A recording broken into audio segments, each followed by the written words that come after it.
إذا رمت أن تحيا سليما من الأذى ودينك موفور وعرضك صين، لسانك لا تذكر به عورة امرئ فكلك عورات وللناس ألسن.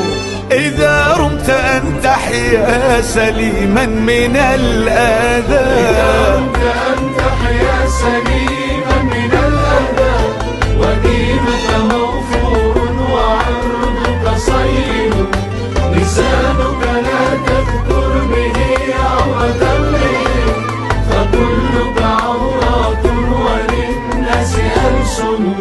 وعينك إن أبدت إليك معايبا فدعها وقل يا عين للناس أعين، وعاشر بمعروف وسامح من اعتدى ودافع ولكن بالتي هي أحسن.